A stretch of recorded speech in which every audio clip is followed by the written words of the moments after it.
ఇక్కడ ఉంటే చంపుతున్నారని వేరే ఊరికి వెళ్ళారు. ఎందుకు చంపుతున్నారు? స్వార్థ ప్రకటించినందుకే కదా. ఆ ఊళ్ళో సైలెంట్గా ఉండాలా లేదా?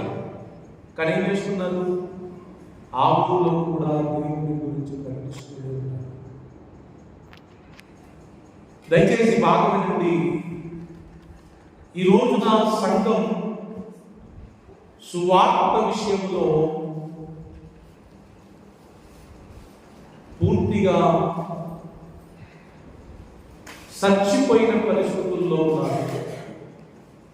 నాకు సువార్తకి ఏ సంబంధం లేదు అని సంఘం బ్రతుకుతున్నారు. కరెక్టా కాదా? అలా ఉంటుంది.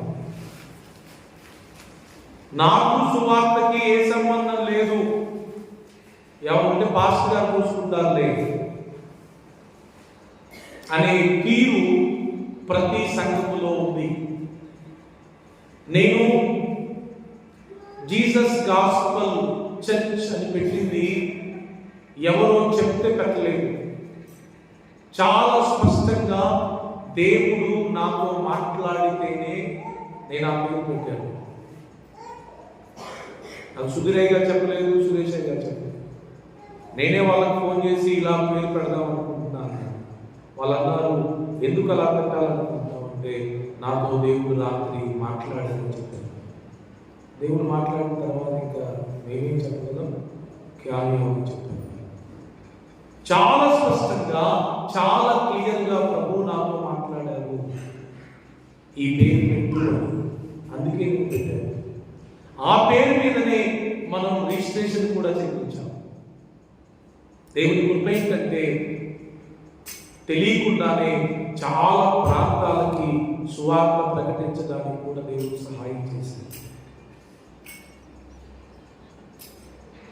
సంఘములో సువార్త ప్రకటించుట అనేది సంఘములో ఉన్న ప్రతి ఒక్కరి బాధ్యత. ప్రతి ఒక్కరి బాధ్యత. యేసన్న గారి గురించి మీకు తెలుసో తెలియదు, ఆయన సువార్త ప్రకటించకుండా టిఫిన్ చేసేవాడు కదండి. ఎవరికైనా ఒకరికి దేవుడి గురించి చెప్పిన తర్వాతనే టిఫిన్ చేసేవాడు. ఇంకొక ఆయన గురించి విన్నాను, ఆయన పేరు మర్చిపోయాను. ఆయన కనీసం పడుకునే లోపు సువార్త చెప్పాలంట. ఆయన టార్గెట్ అది. ఈయన టార్గెట్ ఏంటి? టిఫిన్కి ముందే సువార్త చెప్పాలని యేసన్న గారు. ఇంకొక ఆయన పడుకునే లోపు ఒక్కరికైనా చెప్పాలి. యేసన్న గారు వేరే స్టేట్స్కి వెళ్ళారు మీటింగ్స్ కోసం. వెళ్ళినప్పుడు ఒక టిఫిన్కి లేట్ అయిందంట. అందరేమో రేపు మార్నింగ్ మనం ఖచ్చితంగా 7:30కి అట్లా మనం బ్రేక్ఫాస్ట్ కలుసుకుందామంటే అందరు రెడీ తీశారంట. ఒక 10 నిమిషాలు యేసన్న గారు లేట్ అయిందంట. అందరు కొంచెం కసుగుసులాడినట్టు చేశారంట. ఎందుకు ఇట్లా మీరు లేట్ అయ్యారని ఆయన చెప్పిన ఆన్సరు వాళ్ళందరి నోటు ఊహించేసిందంట. నాకు ఒక అలవాటు ఉందండి, బ్రష్ చేసుకొని ఎలా బ్రేక్ఫాస్ట్ చేయడం అలవాటు. ఒక వ్యక్తికి సువార్త చెప్పిన తర్వాతనే బ్రేక్ఫాస్ట్ చేయడం అలవాటు. అందుకే కొంచెం లేట్ అయింది అనేసరికి పెద్ద పెద్ద దైవజనులు అందరూ చాలా బాగుండిపోయారంట. ఎంత గొప్ప విషయం! ఈ పడుకునే లోపు సువార్త చెప్పాలనుకునే ఆయన బాగా అలసిపోయాడు. బిజీగా పెద్ద సేవకుడే, పెద్ద పెద్ద మీటింగ్స్లో వాడే. కానీ ఆయన టార్గెట్ ఏంటంటే, నేను కొన్ని వేల మంది మధ్యలో వాక్యం చెప్పినా నా పర్సనల్గా నేను వ్యక్తిగతంగా ఒక వ్యక్తికి సువార్త చెప్పాల్సింది అనే టార్గెట్ పెట్టుకొని ఒక రోజునప్పటికీ లేట్ అయిపోతాం. ఆల్మోస్ట్ 11 అయిపోయింది. ఆ టైంలో దేవుడు గుర్తు చేశారు, భయంకరమైన వర్షం బయటపడతా ఉంది. ఈ వర్షానికి ఎటెళ్ళాలా ఏంటి, ఎవరు దొరుకుతారు నాకు అనుకునే పరిస్థితి. అయినా వెళ్ళాల్సిందే కదా అని ఆయన తెలివిగా 2 గొడుగులు పట్టుకుని వెళ్ళాడంట. ఒకటి ఆయనకి, ఇంకొకటి తాను ఎవరికి సువార్త చెప్పాలో ఆయనకి. ఒకటి సంకలో పెట్టుకొని ఒకటి వేసుకొని పోతా ఉంటే, ఒక ఆయన వర్షంలో నడుచుకొని వెళ్తా ఉంటాడంట. హలో ఎక్స్క్యూజ్ మీ అన్నాడంట. ఏంటి అంటే ఈ గొడుగు తీసుకొని అన్నారండి. గొడుగు ఇచ్చిన తర్వాత మాట్లాడే ఛాన్స్ ఉందండి. ఎక్కడికి వెళ్తున్నారండి, ఎందుకు వెళ్తున్నారండి, ఏంటి మీ పరిస్థితి అని ఆయన చక్కగా దేవుని గురించి ఆయనకి సువార్త చెప్పడం జరిగింది. ప్రైజ్లో మా జోర్బాబాయ్ గారు నాకు చెప్పిన మాట ఏంటంటే లాస్ట్ క్లాస్లో, మీకు మనుషులు ఎవ్వరికి సువార్త చెప్పకపోతే మీరు కనీసం ఒక ఖాళీ ప్లేస్ ఏమైనా ఉంటే, అరణ్యం కానీ చెట్ల పొదలు కానీ ఏమైనా ఉంటే అక్కడికి వెళ్ళి ఆ సృష్టికి సువార్త ప్రకటించడం అని చెప్పింది. నాకు ఆశ్చర్యం వేసింది. ఆయన ఒక సాక్ష్యం కూడా చెప్పాడు. ఇలా ఒక భక్తుడు రోజు సువార్త చెప్పాలని అనుకున్న ఆయన ఒక రోజున అవకాశం లేక, మనుషులు ఎవరు దొరక్క, ఒకరోజు ఒక దానికి వెళ్ళి, ఎక్కడ ఒక అరణ్యం లాంటి పక్కనే ఉంటే అక్కడికి వెళ్ళి, ఎవరు లేరు అక్కడ, పొదలు ఉన్నాయి, మా బాగా పొదలు ఉన్నాయి, ఆ పొదలకి వెళ్ళి ఒక మనుషులకి చెప్పినట్టే చెప్పినాడు సువార్త. ఒక 20 మంది 30 మంది ఉంటే ఎలా సువార్త చెప్తారో అలా చెప్పేసి ప్రకటించి చేశాడు. సేమ్ 1 year తర్వాత అదే డేట్కి ఒక ఆయన మీటింగ్ పెట్టి స్పీకర్ని పిలిచాడు. పిలిచి నేను సాక్ష్యం చెప్పాలన్నాను. చెప్పండి అంటే, ఫలానా రోజున ఫలానా మిడ్నైట్ టైంలో నేను ఒక పొదలో ఉన్నాను, అక్కడ నేను భయంకరమైన పరిస్థితుల్లో ఉన్నాను. అక్కడ నేను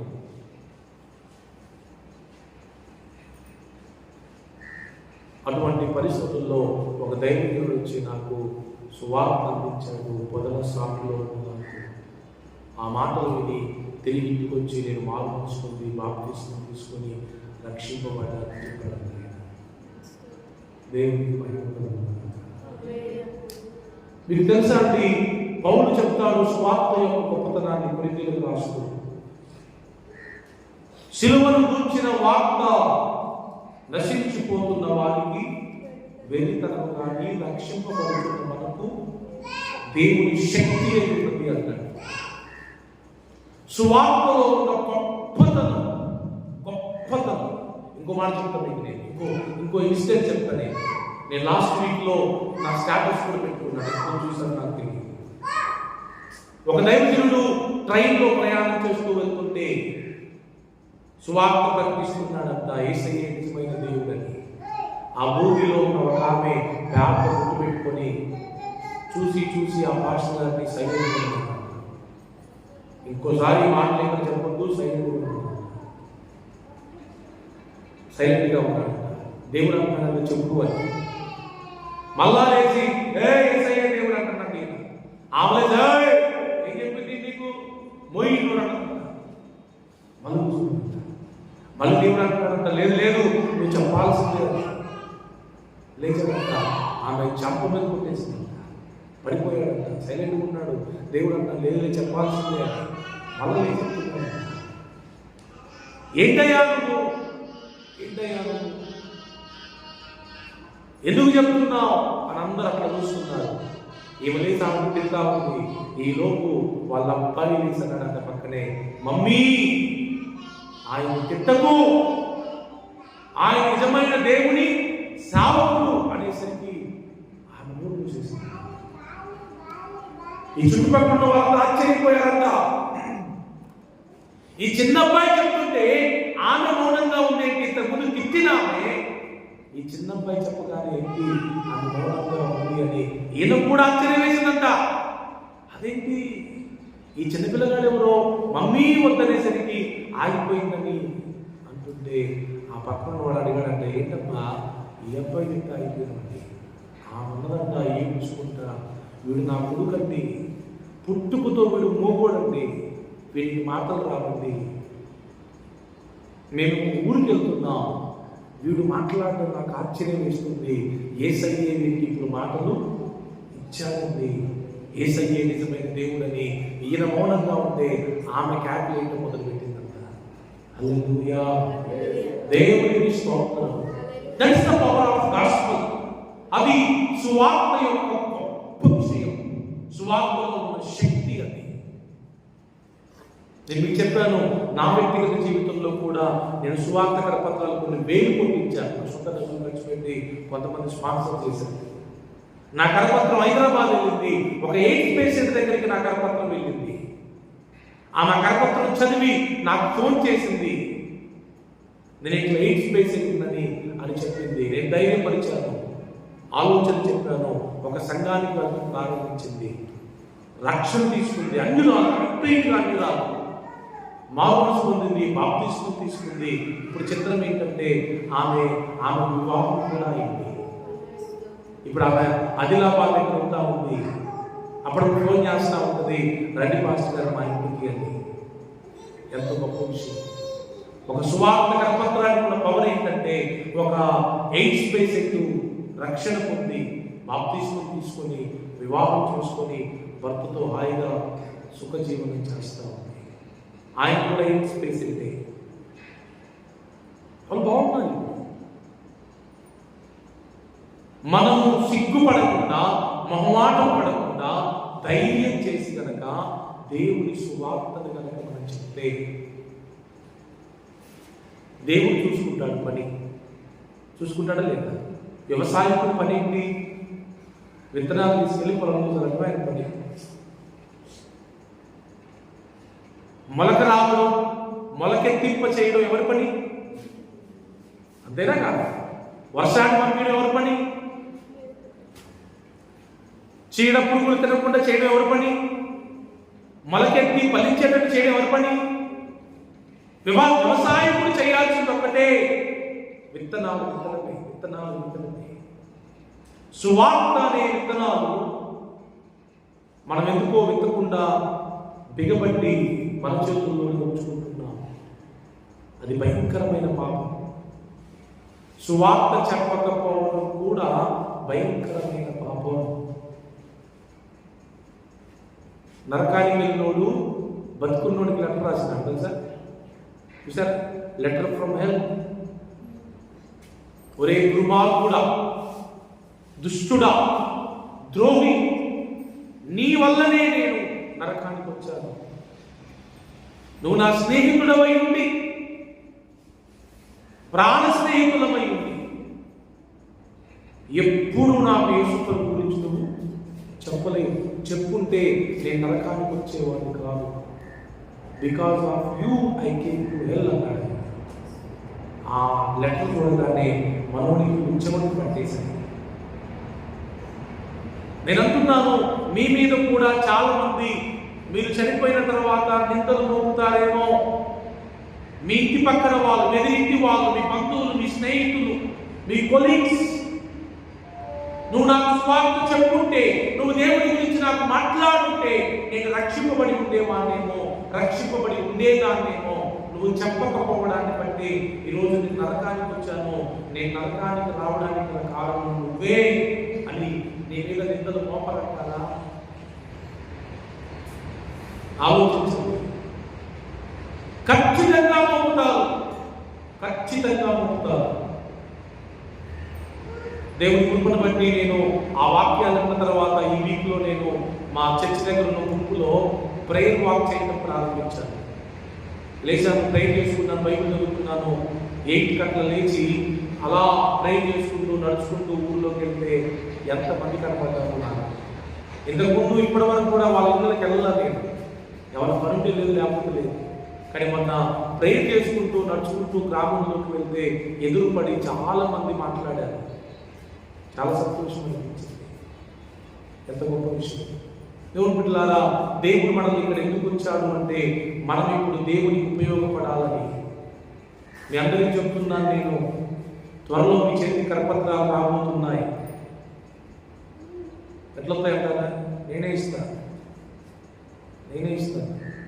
ప్రేయర్ చేయండి, ప్రేయర్ చేయండి. మీ వీలును బట్టి, అవకాశమును బట్టి, ప్రభు మిమ్మల్ని ప్రేరేపించిన విధానం బట్టి మీరు ఖచ్చితంగా మీ ఇరుగు వారికి, మీ తోటి వారికి అవకాశాన్ని, వీలును బట్టి బయటికి వెళ్ళినప్పుడు మీరు దేవుని గురించి మాట్లాడాల్సిన అవసరం ఉంది. కరపత్రం ఇవ్వాల్సిన అవసరం ఉంది. మీ పనులలో కరపత్రాలు పెట్టుకోండి. తిరిగితే తిట్టనివ్వండి, కొడితే కొట్టనివ్వండి. తిడతారని కొడతారని దేవుని సువార్త మానేస్తే ఈ రోజున సువార్త మన దగ్గరికి వచ్చేదా అండి? నిన్న కూడా కొత్తకొండాపురంలో ఒక భయంకరమైన వ్యక్తి, క్రైస్తవ వ్యతిరేకి, నేనంటే నీకు అవసరం కోసం నా బండి ఎక్కాడు. ఆయన దేవుని దయ వల్ల చూపోయింది. ఈ మధ్యలో బండి ఎక్కించుకున్నా, అదే పురుషుల గుడికి వస్తున్న సాయంత్రం ఆయన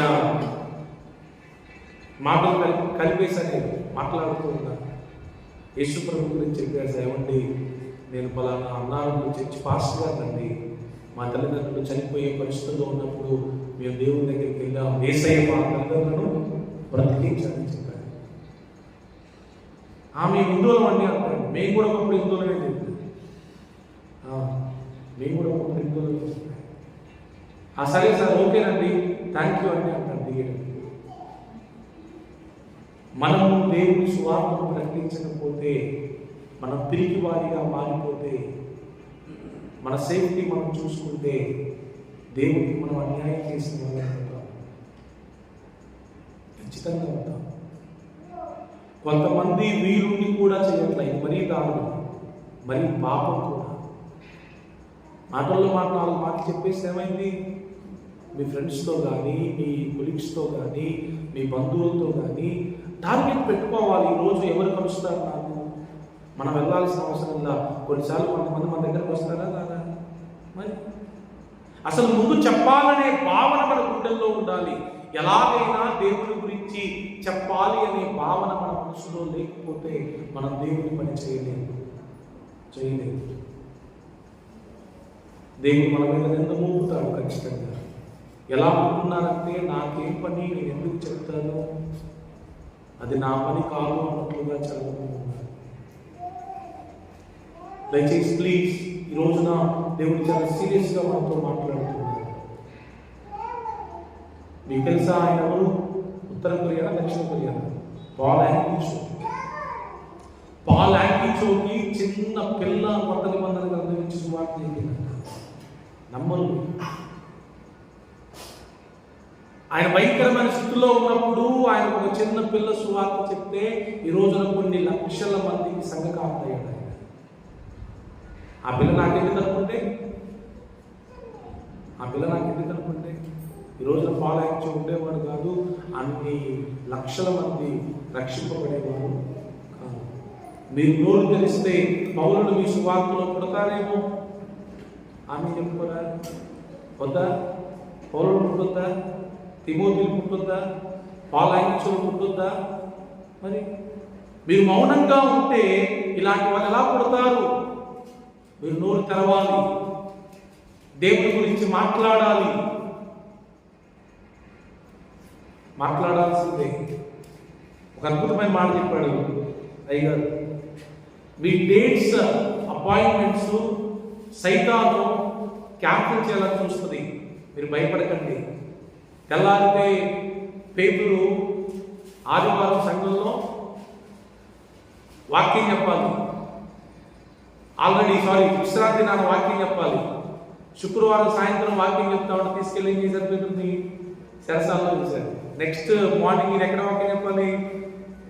విశ్రాంతిలో సమాజ మందిరంలో వాక్యం చెప్పాలి. సైతాన్ ఆపుదామని చూసిందంట, కానీ దేవుడు తన దేవదూతలను పంపించి విడిపించి ఆ అపాయింట్మెంట్కి వెళ్ళి వాక్యం చెప్పడానికి ప్రభుత్వం చూపాడు. దేవుడు చూసుకుంటాడు. దేవుడు మౌనంగా ఉండడు. తన ప్రజలు బాధపడుతుంటే దేవుడు మౌనంగా ఉండడు. పౌలు శీలలు కూడా శరసాల్లో ఉండి దేవుని నామాన్ని కనపరుస్తూ ఉంటే జైలధికారి రక్షణ పొందాడు. ఎస్,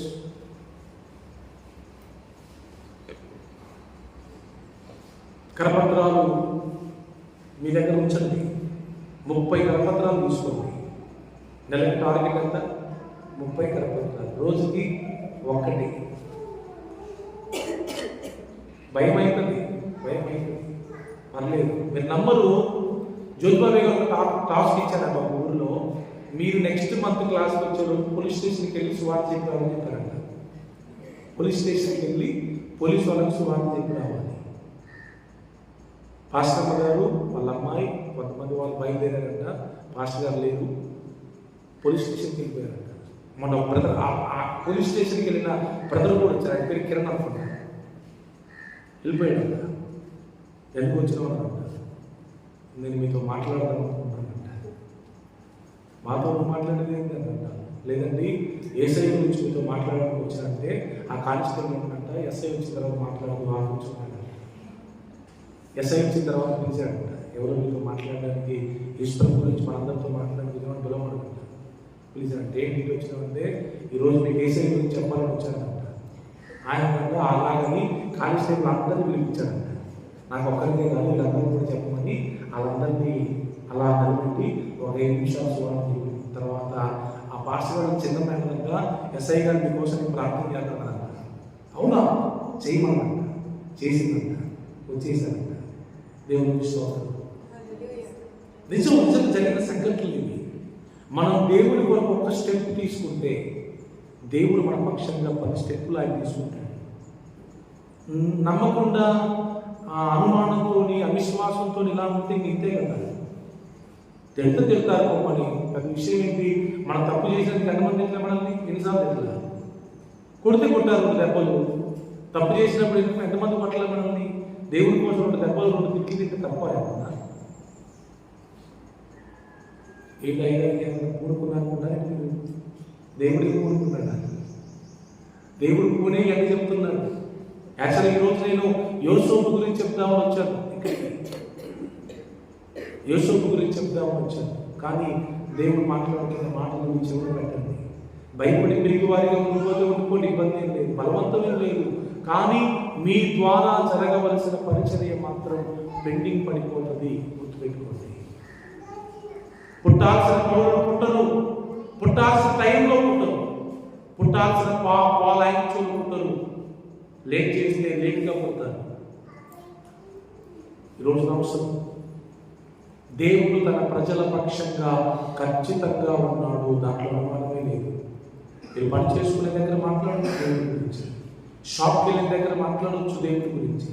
కిరాణా షాపులు కొనడానికి వెళ్తారు కదా, ఒక కరపత్రం తీసుకెళ్ళి ఇస్తే ఉంటారు ఏంటి. కొడుకులు కొనడానికి షాప్కి వెళ్తారా వెళ్ళరా, టమాటాలు కొనడానికి వెళ్తారా వెళ్ళరా, బట్టలు కొనడానికి వెళ్తారా వెళ్ళరా, మరి చెప్పరే పెట్రోల్ కొట్టించుకోవడానికి వెళ్తారా వెళ్ళరా. మరి ఒక కరపత్రం ఇచ్చి వస్తే అంత తప్ప, నువ్వు పని పక్కన పెట్టు జైలుకి పోదామా అంటారా, తీసుకుంటారు కదా. ఫస్ట్ సార్ తీసుకొని సెకండ్ సార్ రిజెక్ట్ చేస్తారేమో, ఫస్ట్ సారే తీసుకుంటారు తీసుకోరా. మరి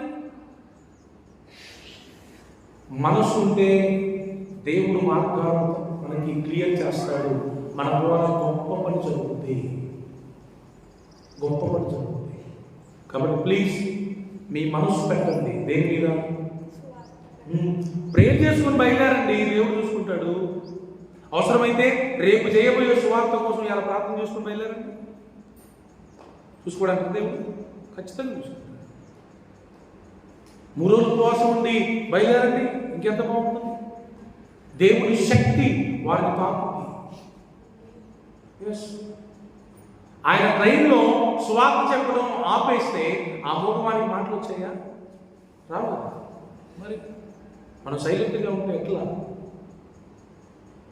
కొడతారు తిడతారు అని సైలెంట్గా ఉంటే ఎలా. వెళ్ళాల్సిందే దేవుడి కోసం, వెళ్ళాలి. మరీ భారీగా కాకుండా చిన్న చిన్నగా మొదలు పెట్టాలి, చిన్న చిన్నగా మొదలు పెట్టాలి. దేవుడు సహాయం చేస్తాడు, ఆయన నడిపిస్తాడు. Praise the Lord, hallelujah. Any doubts, any objections?